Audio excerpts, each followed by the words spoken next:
श्रीमन्महागणाधिपतये नमः। लक्ष्मीनारायणाभ्यां नमः। उमामहेश्वराभ्यां नमः। वाणीहिरण्यगर्भाभ्यां नमः। शचीपुरन्दराभ्यां नमः। मातापितृचरणकमलेभ्यो नमः। इष्टदेवताभ्यो नमः। कुलदेवताभ्यो नमः। ग्रामदेवताभ्यो नमः। स्थानदेवताभ्यो नमः। वास्तुदेवताभ्यो नमः। सर्वेभ्यो देवेभ्यो नमः। सर्वेभ्यो ब्राह्मणेभ्यो नमः। श्री गुरुचरणकमलेभ्यो नमः। ओम सिद्धिबुद्धिसहिताय श्रीमन्महागणाधिपतये नमः।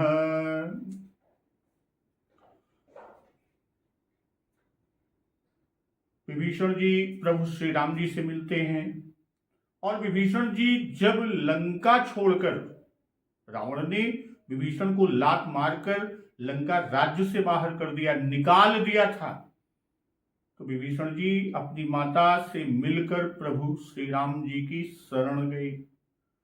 इधर विभीषण जी गए और पीछे ही पीछे विभीषण के रावण ने अपने दूतों को भेजा।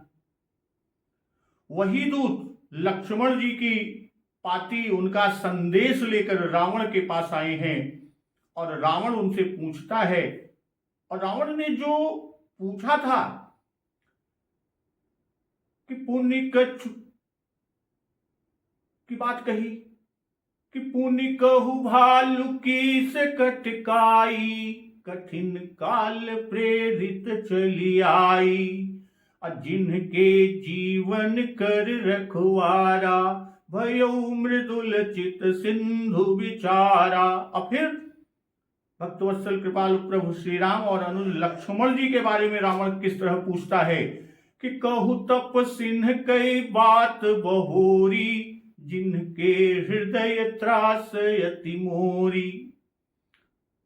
तो दूत रावण से किस तरह कह रहे हैं कि पूछी हूं नाथ राम कटकाई, बदन कोटि सत बरनि न जाई, नाना बरन भालु कपिधारी, विकटानन विशाल भयकारी। हे नाथ, आपने श्री राम जी की सेना पूछी,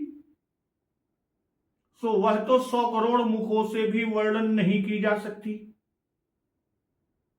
100 करोड़ मुखों से भी वर्णन नहीं की जा सकती। अनेकों रंगों के भालू और वानरों की सेना है, जो भयंकर मुख वाले, विशाल शरीर वाले और भयानक हैं। और उस पर भी जो आपकी नगरी को जलाया, लंका नगर को जलाया, आपके पुत्र अक्ष कुमार का वध किया कि जेहिपुर दहेउ हतेउ सुत तोरा, सकल कपिन महते ही बलु थोरा।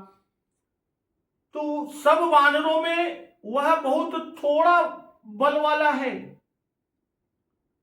और अमित नाम भट्ट कठिन कराला, अमित नाग बल विपुल विशाला। असंख्य नामों वाले बड़े ही कठोर और भयंकर योद्धा हैं।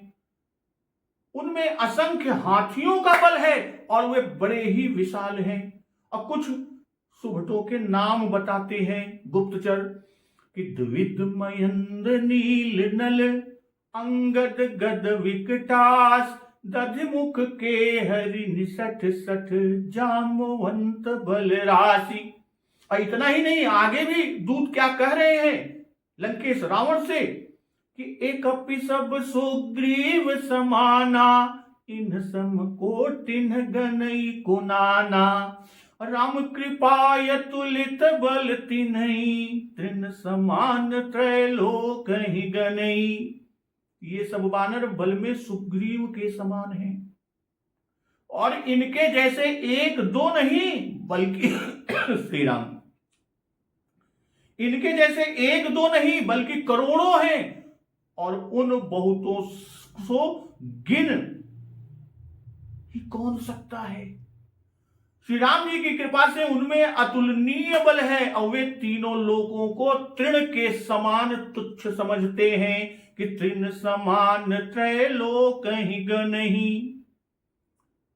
ये बताने के बाद फिर कहता है कि हे दशग्रीव, मैंने अपने कानों से सुना है, जब मैं छद्म वेश कपट वेश बना, बंदरों का वेश बनाकर कपट से उनकी सेना में टहल रहा था, घूम रहा था, तो मैंने अपने कानों से सुना क्या कि असमय सुना श्रवण 10 कंधर, पदुम 18 जूथप बंदर, अनाथ कटक मह शोक पिनाही, जो न तुम्हें जीत रन माही। हे दशग्रीव रावण, हे लंकेश, मैंने कानों से ऐसा सुना है, 18 पद्म तो अकेले वानरों के सेनापति हैं।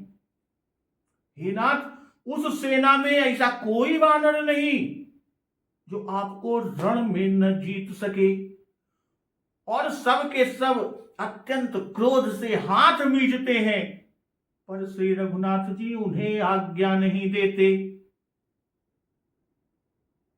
और नहीं तो बड़े बड़े पर्वतों से समुद्र को भरकर पाट दें, या मछलियों सांपों सहित समुद्र को सोख लें, ऐसा कहते हैं।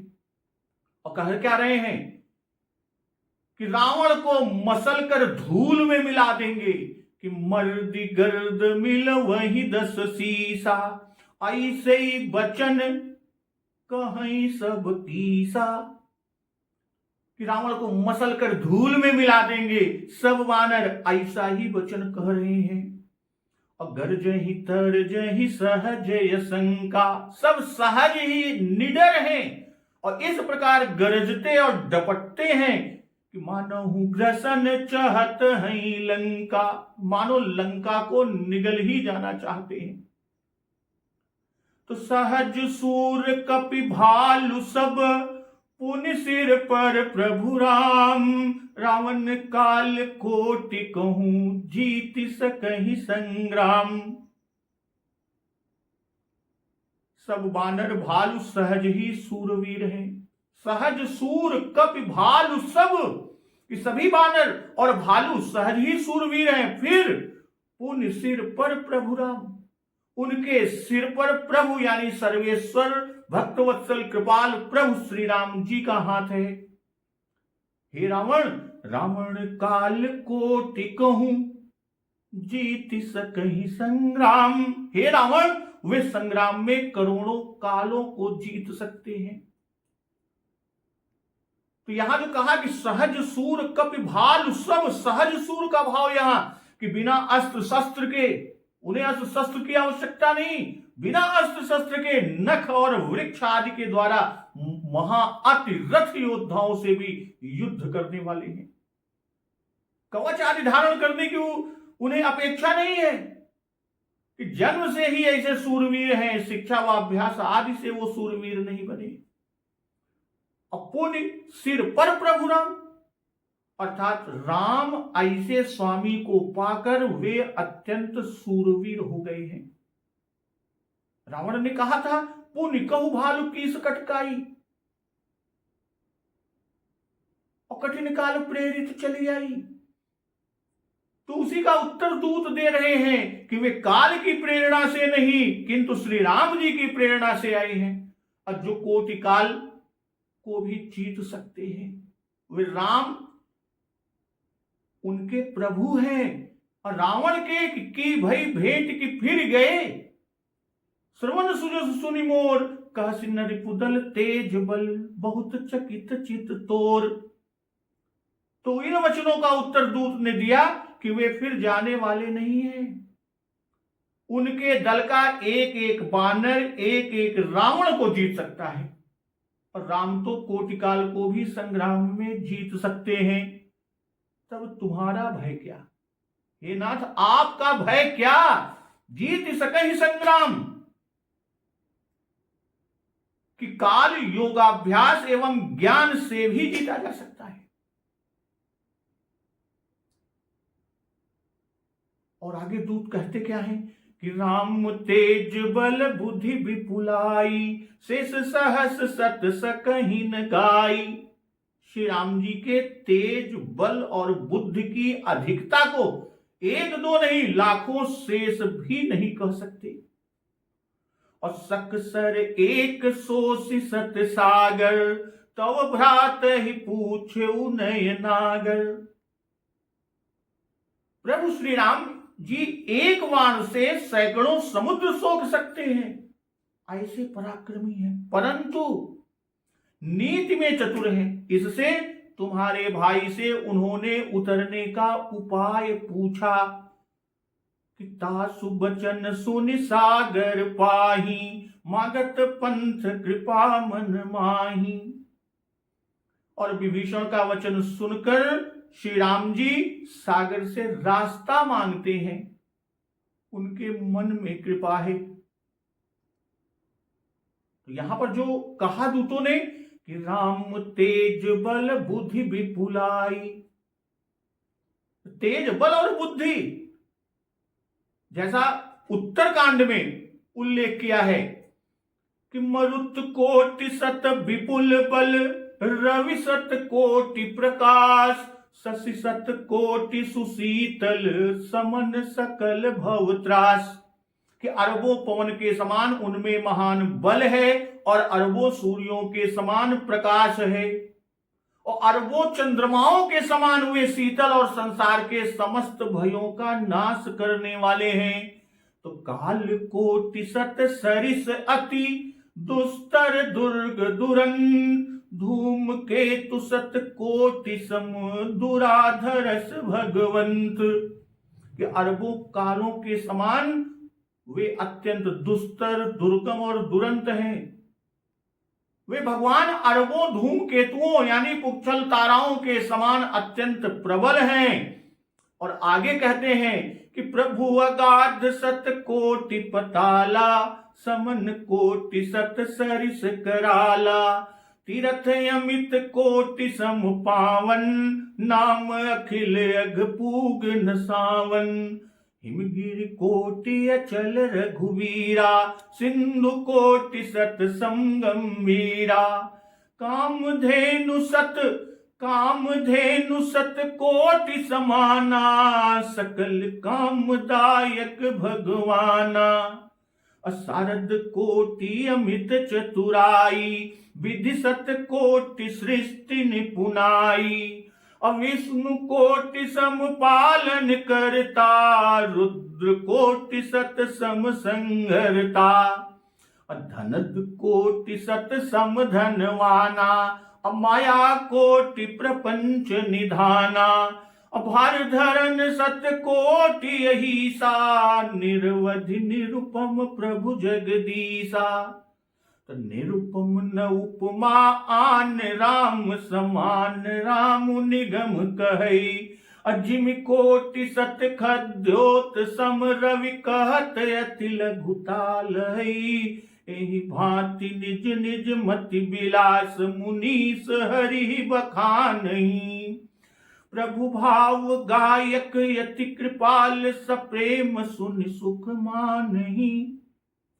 तो यहां उत्तरकांड में ये उल्लेख है और यहां पर कहते हैं कि तेज बल बुद्धि कि जो कहा कि मरुत कोटि सत विपुल बल, ये बल की, और रवि सत कोटि प्रकाश, और धूम केतु सत कोटि सम, दुराधर्ष भगवंत, ये तेज की, और सारद कोटि अमित चतुराई, विधि सत कोटि सृष्टि निपुणाई, ये बुद्धि की किंचित उपमा देकर भुसुंड जी ने कहा कि ये उपमाएं श्री राम जी के बल, तेज आदि के सामने ऐसी लघु हैं। आदि के सामने ये क्या है? आदि के सामने किसके? प्रभु के। कौन सी? ये जो उपमाएं श्री राम जी के लिए भुसुंड जी ने कहा कि ये उपमाएं प्रभु के बल, तेज और बुद्धि आदि के सामने अत्यंत लघु हैं। कि जिम कोटि सत खद्योत सम, रवि कहत अति लघुता अहे। यही भाव यहां पर विपुलाई और शेष सहत सत सकहि न गाई का जो कुछ भी कहा जाए वह किंचित ही होगा। सूर्य, चंद्र, अग्नि, ये तीन तेजों में कहे गए। तीन तेजों में कौन? सूर्य, चंद्र और अग्नि, ये तीन तेजों में कहे गए। शतकोटि सूर्य, शतकोटि चंद्र और अग्नि मिल जाएं तो भी श्री राम जी के कण मात्र तेज की बराबरी नहीं कर सकते। और तेज यह है कि शत्रु उसे देखकर कांप जाए, आंख सामने न कर सके। जैसे कि राजन राम अतुल बल जैसे, तेज निधान लखन पुनि तैसे, अकंपहि भूप बिलोकत जाके, जिम गज हरि किशोर के ताके। तो तेज की व्याख्या भगवत गुण दर्पण में कुछ इस प्रकार कही गई है कि स्वतंत्र रहने की तथा किसी की अपेक्षा या परवाह न करने की भावना तथा दूसरों को भी उद्दीप्त करने की शक्ति का नाम तेज है। सूर्य के समान प्रताप, अग्नि के समान सब तरफ से अप्रघर्षत्व, देखने मात्र ही से दूसरा यानी शत्रु प्रभावित हो जाए, और यह सब होते हुए भी दुष्प्रेक्षत्व न हो यानी सौम्यता हो, उसका नाम तेज है। और बल की बात कही कि कितना ही दुर्घट कार्य सामने आ जाए तो भी उसके करने में किंचित श्रम न होना, यह बल है। जैसे अनेकों ब्रह्मांडों के धारण करने में विष्णु जी को कभी परिश्रम नहीं होता। अब बुद्धि, भाई बुद्धि के 8 अंग कहे गए हैं। बुद्धिया हष्टांगया युक्तम, वाल्मीकि रामायण में। और वे अष्टांग कौन है, 8 अंग कौन है? शुश्रूषा श्रवणम चैव ग्रहणम धारणम तथा उहापोहार्थ विज्ञानम, उहापोह अर्थ विज्ञानम तत्व ज्ञानम च धीगुणा। वाल्मीकि रामायण। यहां जो कहा गया शुश्रूषा श्रवणम चैव ग्रहणम धारणम तथा उहापोह अर्थ विज्ञानम तत्व ज्ञानम च धीगुणा, तो यहां शुश्रूषा यानी गुरु की सेवा, श्रवण शास्त्रोपदेश, शास्त्र का जो उपदेश है उसको सुनकर समझना, अग्रहण सारा सार समझकर सार मात्र को लेना, और धारण ग्रहण किए हुए सार को स्मरण रखना, और ऊह तर्क और वितर्क करना, उपोह या अपोह की बात करते हैं, अपोह युक्ति के बल से संदेह का निराकरण करना, और अर्थ विज्ञान अर्थ का समझना, तत्व ज्ञान ब्रह्म ज्ञान या आत्मज्ञान है। ये बुद्धि के 8 अंग कहे गए हैं, 8 अंग कहे गए हैं। और जिज्ञासा पंचक में जप यज्ञ तप त्याग आचार और अध्ययन, ये बुद्धि के 6 अंग कहे गए। किसमें? जिज्ञासा पंचक में। 8 अंग कहे वाल्मीकि रामायण में, शिरोमणि टीका से जो लिया गया। और जिज्ञासा पंचक में जो कहा गया कि जपो यज्ञास्तप त्याग आचारो अध्ययनम तथा बुद्धेश्चैव खटंगानि ज्ञातव्यानि मुमुक्षुभिः, कि जप यज्ञ तप त्याग आचार और अध्ययन, ये बुद्धि के 6 अंग हैं। और यहां कहते क्या है दूत कि राम तेज बल बुद्धि विपुलाई, शेष सहस सत सकहि न गाई। जिनकी कृपा दृष्टि से वानरों में अतुलित बल है, उनके बल को कौन कह सकता है? सहस सत शेष नहीं कह सकते। हनुमान जी की करनी एक शेष नहीं कह सकते कि नाथ पवन सुत कीन जो करनी, सहसौ मुख न जाई सो बरनी। और श्री राम जी हनुमान जी के स्वामी हैं, और स्वामी का बल अधिक होना ही चाहिए। इसी से कहा कि राम जी के तेज बल बुद्धि को लाखों शेष नहीं कर सकती। और सेना के वर्णन में साधारण वदन कहा कि पूछे नाथ राम कटकाई, वदन कोटि सत बरनी न जाई। और श्री राम जी के तेज आदि का वर्णन करने वाला कोई पंडित होना चाहिए, इसलिए कहा कि शेष सहस सत। और यह कहा सिन्ह रिपुदल तेज बल, जो रावण ने पूछा था, ये उसका उत्तर है। तो सकसर एक सोसी सत सागर, तव भ्रात ही पूछे नए नागर। भाई विभीषण जी से उपाय पूछा, प्रभु श्री राम जी ने विभीषण जी से उपाय पूछा, इससे ये न समझ लेना कि उनमें पराक्रम नहीं है और वे न नीति जानते हैं। वे नीति में प्रवीण है कौन? प्रभु श्री राम। कि नीति प्रीति परमारथ स्वार्थ को उन राम सम जान जथारथ। और इतना ही नहीं, बड़े पराक्रमी हैं, मंत्री से पूछना नीति है, इसलिए नैनागर कहे।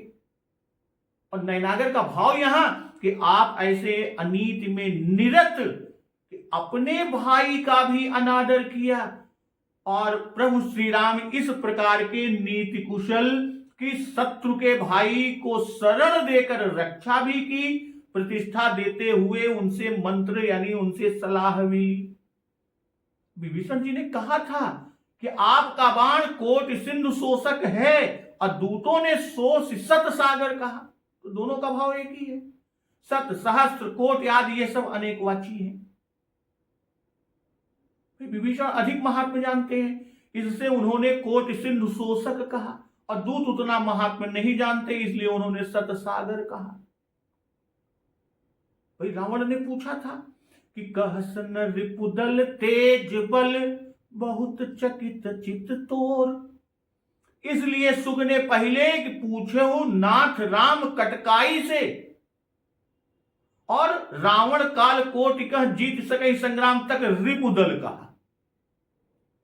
तब सकसर एक सोसिसत सागर यह तेज कहा, और सहज सूर कपि भालु सब पुन सिर पर प्रभु राम।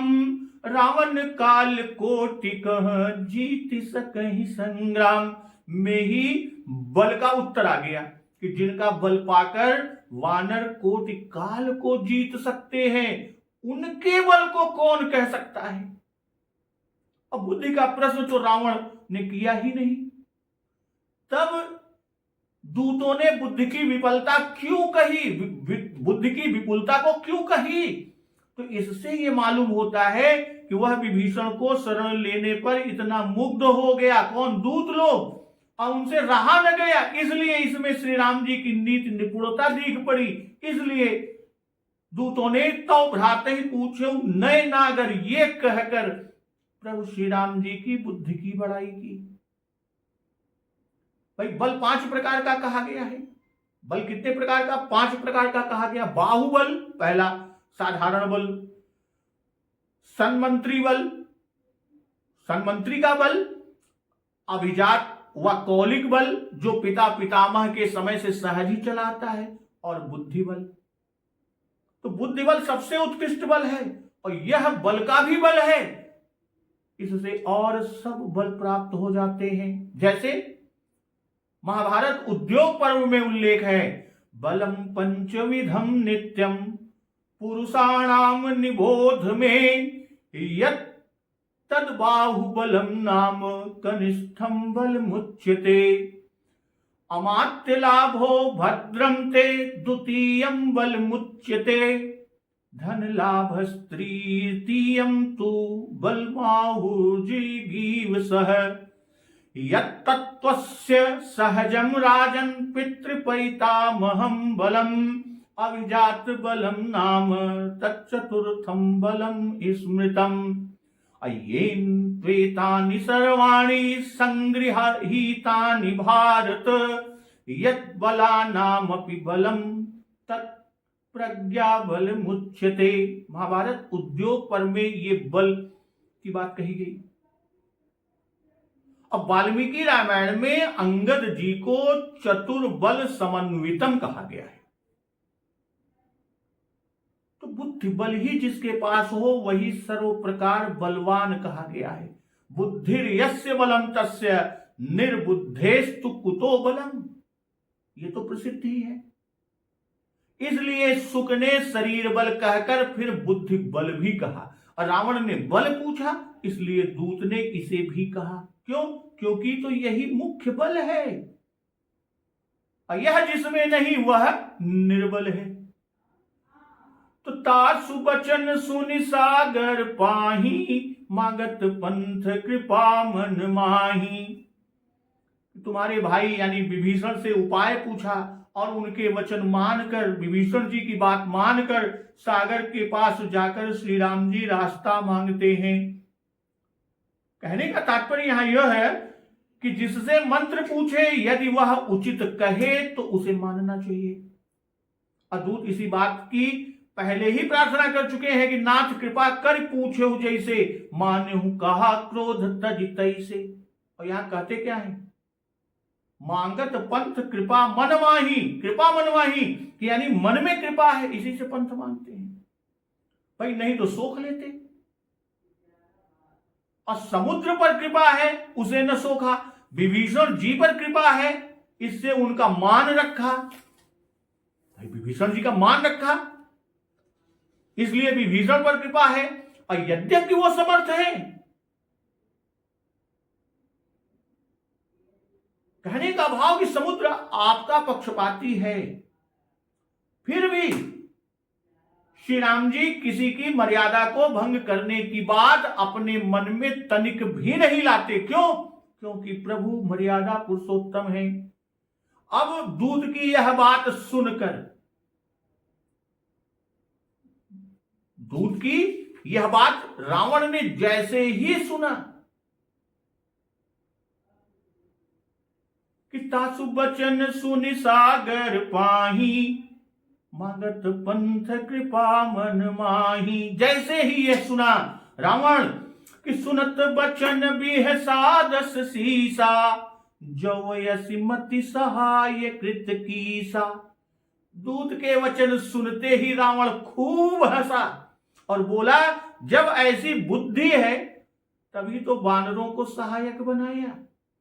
असहज भीरु कर बचन दृढ़ाई, सागर सन ठानी मचलाई।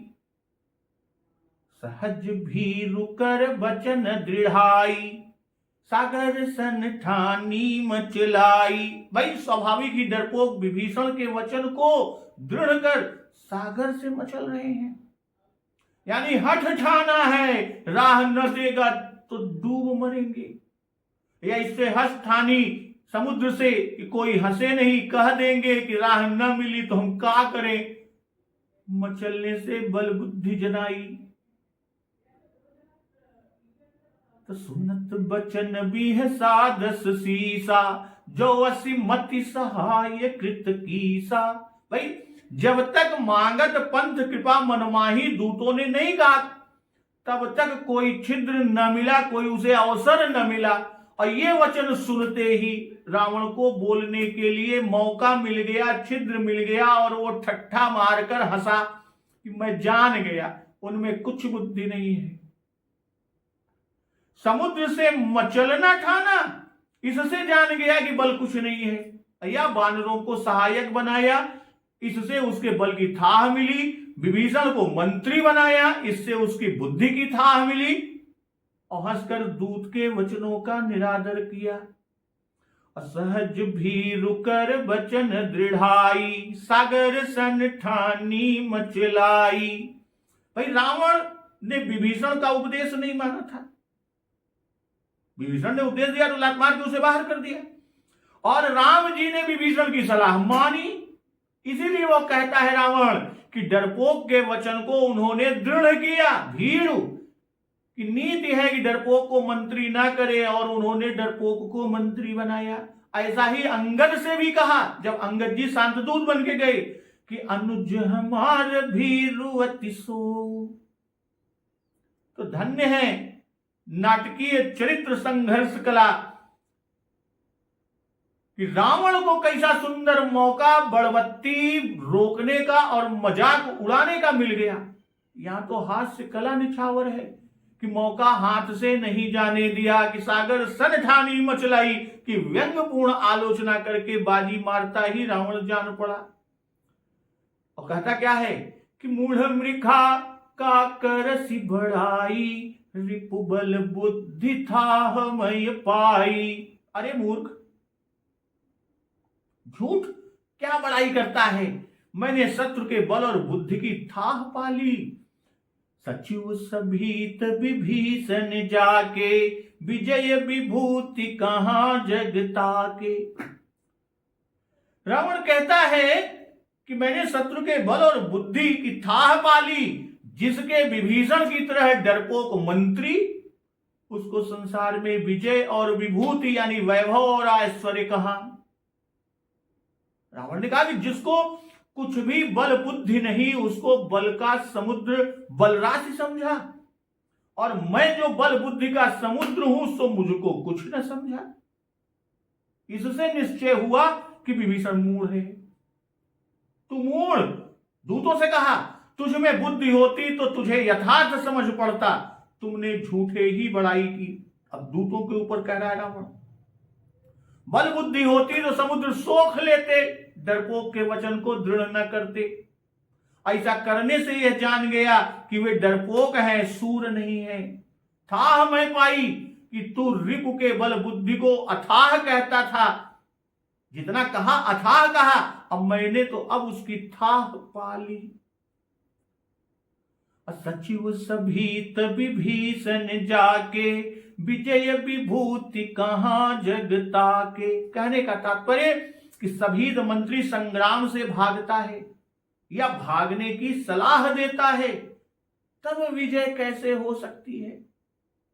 और शत्रु सब विभूति ले लेता है, सारे ऐश्वर्य ले लेता है, सारे वैभव ले लेता है, इसलिए कहा कि विभूति कहां। भाई विभीषण डरपोक है, रावण कह रहा है इसकी इतनी ही बुद्धि है, और जब हमारे यहां था तब हमसे कहा कि शत्रु से विनती करो।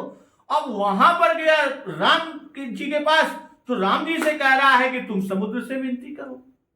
इसी कारण तो हमने विभीषण को निकाल दिया, पर उन्होंने उसे रख लिया और अपना मंत्री बनाया। राजा को विजय और विभूति अच्छी सेना और अच्छी मंत्री से मिलते हैं, और उनकी न सेना अच्छी न मंत्री अच्छे। भाई दूत ने कहा कि तब भ्राते ही पूछे नए नागर, इसी से रावण उनको मंत्री, विभीषण को मंत्री कह रहा है। अब रावण की इन बातों को सुनकर दूतों का क्रोध बढ़ गया कि सुनिखल बचन दूत रिस बाढ़ी, समय विचार पत्रिका काढ़ी। दुष्ट रावण के वचन सुनकर दूत के क्रोध बढ़ाया, और दूतों ने अवसर समझकर लक्ष्मण जी द्वारा दी गई पत्रिका निकाली, और कहता है, दूत कह रहे हैं कि रामानुज दीन ही यह पाती, नाथ बचाई जुड़ावहु छाती। तब राम जी के छोटे भाई लक्ष्मण जी ने जो पत्रिका दी थी निकाला कि यह पत्रिका राम जी के छोटे भाई ने दी है, हे नाथ इसे पढ़कर छाती ठंडी कीजिए। और बिहसी बाम कर लीन ही रावण, सचिव बोली 60 लाख बचावन। हंसकर रावण ने बाएं हाथ से पाती को लिया, उस पत्रिका को, और मंत्री को बुलाकर वह 60 रावण उसे पढ़वाने लगा। रावण जी की बात सुनी तो रिस बाढ़ी। इससे यह बता रहे हैं, जनवा रहे हैं कि जब रावण ने अनादर से हंसकर प्रश्न किया था, तभी दूत को क्रोध आ गया था। अब क्रोध और बढ़ा। जब ते कीन्ह राम कई निंदा, क्रोधवंत अति भयउ कपिंदा। जैसे लंका कांड में उल्लेख मिलता है। तो श्री राम जी के निंदक को तलवार निकाल कर मारे, और रावण ने प्रभु श्री राम की निंदा की। इसीलिए दूतों ने खड्ग के समान पत्रिका निकाली, और तलवार म्यान से बाहर निकाली जाती है, पत्रिका लिफाफे से बाहर निकाली। जैसे तलवार अंग विदीर्ण करती है, वैसे ही पत्रिका रावण के हृदय को विदीर्ण करेगी। कि सुनत सभय मन मुख मुसुकाई, कहत दसानन सब ही सुनाई। और पत्रिका निकाली कब? इस पत्रिका को निकाला कब? कि रामानुज दीन ही यह पाती। अब कब दिया? इस समय विचार पत्रिका काढ़ी। प्रसंग के अनुकूल यह समय है। रावण ने दूतों के सब वचनों को काट डाला, खंडित कर दिया। अब पत्रिका को देने का समय है। दूतों ने यह विचारा कि यदि मैं इसकी बातों का खंडन करूंगा, दूतों ने सोचा यदि मैं रावण की बात का खंडन करूंगा तो अवश्य यह मुझ पर क्रोध करेगा, तो इसके मान की ध्वंसनी पत्रिका ही ठीक है, जिससे इसका मान भंजन होगा। तो इस वाक्य में यह ध्वनि है कि जो आप पूछते हैं कि भेंट हुई या फिर गए, जो रावण ने कहा था कि भाई भेंट की फिर गए, श्रवण सुजस सुनि मोर, सो इस पत्रिका से समझ लीजिए क्या वे लौटने वाले हैं। तो रामानुज दीन ही यह पाती, नाथ बचाई जुड़ाव छाती। रावण ने दोनों भाइयों की बात पूछी थी, कहू तपसिन कई बात बहोरी। तो इनमें से राम जी की बात तो कह चुके, अब लक्ष्मण जी की बात कहता है। भाई लक्ष्मण जी ने दूतों से कहा था कि रावण से कहना कि यह लक्ष्मण जी की पत्रिका है, रावण कर दीजो यह बाती, लक्ष्मण बचन बाचुकुल घाती। इसी से दूत ने कहा कि रामानुज दीन ही यह पाती। श्री लक्ष्मण जी ने अपना नाम बताने को कहा। क्यों कहा अपना नाम बताने को? इसलिए कि पहले ही न बता दिया जाएगा तो वह उसे श्री राम जी की पत्रिका समझकर उसका अपमान करेगा, जिससे श्री राम जी में न्यूनता आएगी। लक्ष्मण जी ने कहा था कि उससे कहना कि लक्ष्मण बचन बाच कुल घाती, पर दूत क्या कहते? बचाई, इसे बचवाओ, पढ़वाओ, जुड़ाओ छाती। ऐसा कहने का कारण था कि दूत ने रावण की खलता देखकर यह जान लिया कि रावण ठीक न बाँचेगा, और दूसरे से पढ़वाएगा तो वह जो कुछ लिखा है पढ़ने वाला वही पढ़ेगा, इसलिए पढ़ाने को कहा। और दूसरी बात यह है कि दूसरे से पढ़वाने से सारी सभा जान जाएगी। रावण स्वयं पढ़ लेता तो दूसरों को न मालूम होता और न रावण लज्जित होता। और दूसरे रावण के मंत्रियों ने भी कहा था कि नर बानर के लेखे माही, तो वे भी पढ़ और सुनकर लज्जित होंगे। इसलिए यह तो अंतःकरण का अभिप्राय हुआ, और ऊपर से दिखाया कि शत्रु की पत्रिका है, इसलिए आप ना पढ़ें बल्कि मंत्री से पढ़वा लें। जुड़ावह छाती, यह व्यंग्य है कि उसे सुनकर उसकी छाती जलेगी, न कि ठंडी होगी।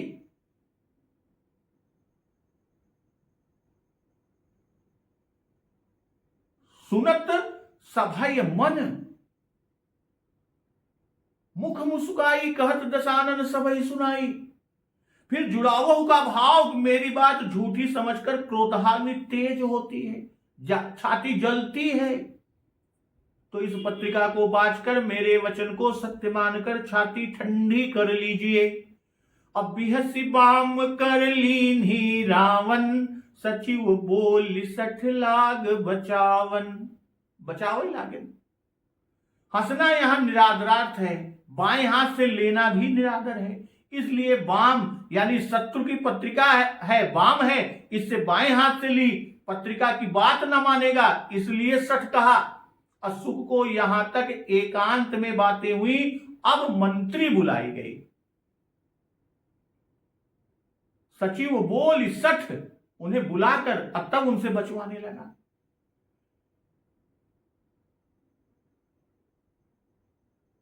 तो बातन मनई रिझाई सठ, जन घाल सिकुल कीस, राम विरोधन उबरसी, शरण विष्णु अजैस। अरे सठ, मात्र बातों को या बातों से मन को रिझाकर प्रसन्न करके अपने कुल का नाश न कर। राम विरोध से ब्रह्मा विष्णु महेश की शरण जाने पर भी न बचेगा।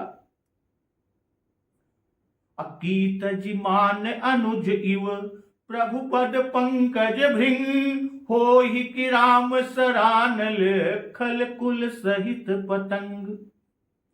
भाई या तो अभिमान छोड़कर अपने छोटे भाई की तरह प्रभु के चरण कमल का भौरा बन, और चाहे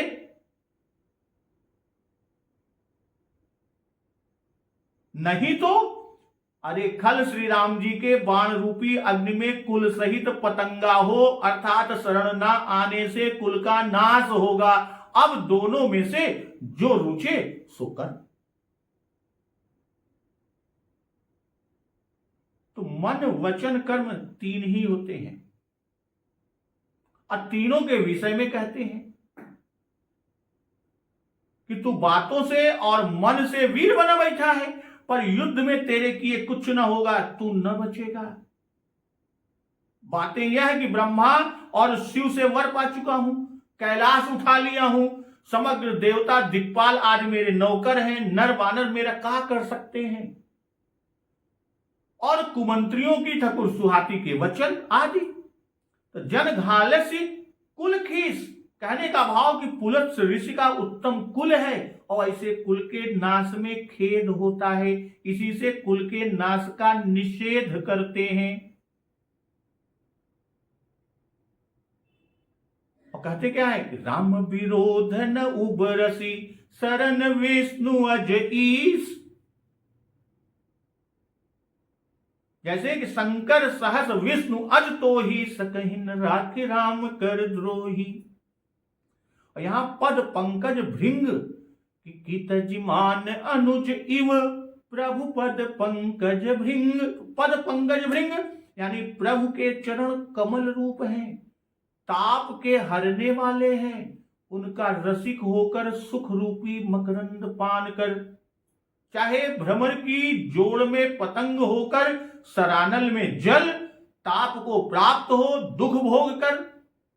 यह पत्रिका में लिखा हुआ है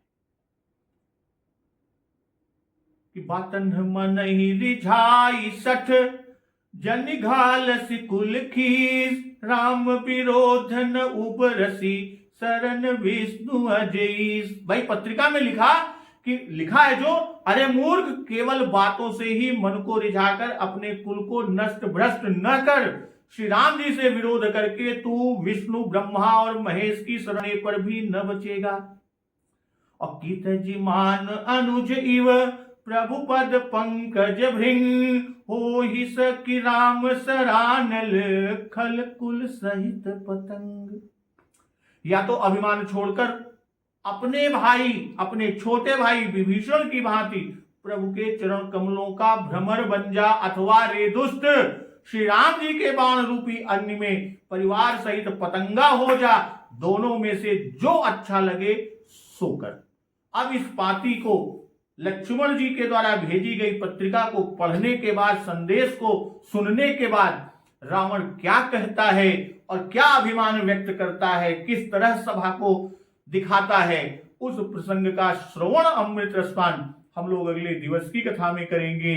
तो एक बात जोर से बोलिए, सियावर रामचंद्र की जय, पवन सुत हनुमान की जय, जगत जननी मां जगदम्बा की जय, गुरुदेव भगवान की